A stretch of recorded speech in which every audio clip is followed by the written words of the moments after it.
你敢相信吗？新加坡人一年平均经历的停电时间只有0.26分钟。没错，不是几天，不是几小时，是不到20秒。为了这不到20秒的极致稳定，新加坡政府干了一件极其疯狂的事，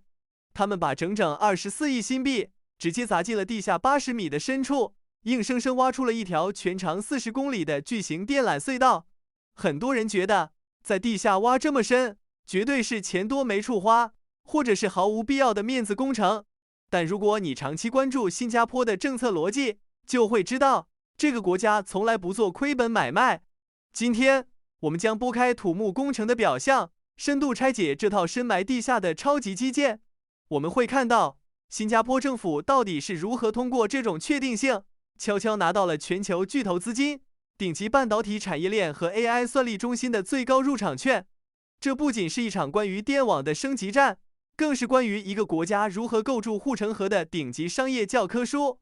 接下来，跟紧我的节奏，我们直接看透这24亿背后的底层逻辑。在新加坡生活久了，很多人会把不停电当成一种理所当然的空气，不管外面刮多大的风，下多大的热带暴雨，哪怕你正坐在冷气十足的 HDB 组屋里办公，或者在乌节路的商场里逛街，电源总是一如既往的稳定，连灯泡都不会闪一下。但如果我们把目光放到全球，你会发现这种看似枯燥的稳定，其实是一种极其昂贵的奢侈品。根据新加坡能源市场管理局，也就是 EMA 发布的最新年度报告，新加坡的电力供应中断时间常年维持在世界最低水平，一年仅仅只有0.26分钟。作为对比，许多发达国家的顶级城市，这个数字通常在10到20分钟，甚至遇到突发情况会直接瘫痪数天。为了守住这0.26分钟的断层式优势，新加坡不仅在天然气发电端下了血本，更在输电网络上做出了一个震惊世界的决定。由新加坡能源集团 SP Group 主导，耗资整整24亿新币，在地下80米深处，也就是相当于20-30层楼的地下，挖出了一条全长40公里的深层电缆隧道。这套巨大的系统分为南北线、东西线，外加一条专门连接石化工业重镇玉郎岛的线路。想象一下，在寸土寸金、浅层地下管线已经密密麻麻的新加坡，硬生生打通这样一条地下大动脉，施工难度堪比在地狱里动手术。那么，投入如此巨大的资金和工程量，把全岛的核心区域死死连在一起，新加坡到底图什么？难道仅仅是为了让我们夏天吹空调不跳闸吗？答案远比你想的要硬核得多。我们先来看第一层核心机制，算力主权与全球外资的抢夺战。很多人不理解，新加坡土地这么贵，人工成本高得吓人，为什么微软、谷歌、亚马逊这些全球科技巨头还要拼了命地在这里大规模扩建 AI 数据中心？答案就藏在这0.26分钟的极致稳定里。在数字经济和 AI 爆发的时代，数据中心和高端半导体制造是真正的吃电怪兽。他们对电力的要求早就不是简单的够用就行，而是绝对不能断，1毫秒都不能断。我们以半导体晶圆制造为例，在这个极其精密的微观世界里，哪怕只是0.几秒的微小电压波动，都可能导致整条生产线上价值数百万甚至上千万美元的晶圆瞬间报废。不仅如此，连那些极其昂贵的光刻机设备都可能因为断电而受损，需要重新校准几个星期。我们看看反面教材，台积电在台湾地区就因为电网脆弱和能源供应不稳，不仅面临着极大的停电风险，甚至产能波动已经成为悬在头顶的达摩克利斯之剑。再看美国，华尔街日报近期多次报道，美国部分地区因为老旧电网容量严重不足，导致很多 AI 数据中心的扩张计划直接撞上了南墙，有钱都买不到电。在这个大背景下，你再回看新加坡地下这套全长40公里的电缆隧道，它就不再是简单的土木工程了，它是国家级的招商底牌。它向全球资本释放了一个极其强烈的信号，只要你把最核心的资产放在这里，你的服务器就不会宕机，你的生产线就不会停摆。这24亿新币的投入，本质上是新加坡政府为全球顶级企业提供的一份营商确定性保单，直接锁定了未来20年全球 AI 算力枢纽和高端制造中心的地位。那么，这笔钱花得值吗？这就不得不提新加坡政府那本精明的财政账。这就引出了我们的第二层拆解：新加坡政府的财政账到底是怎么算的？很多人一听到24亿新币的造价，第一反应就是太贵了，回本遥遥无期。但如果你懂一点长周期资产配置的逻辑，结合新加坡城市规划局 URA 的总体蓝图来看，就会发现这是一笔极其精明，甚至可以说是稳赚不赔的买卖。SP Group 主导的这个深层电缆隧道，它的设计寿命长达惊人的120年。这是什么概念？这意味着这24亿的成本是被摊薄在未来1个多世纪里的，平均到每年其实微乎其微。但这还不是最关键的，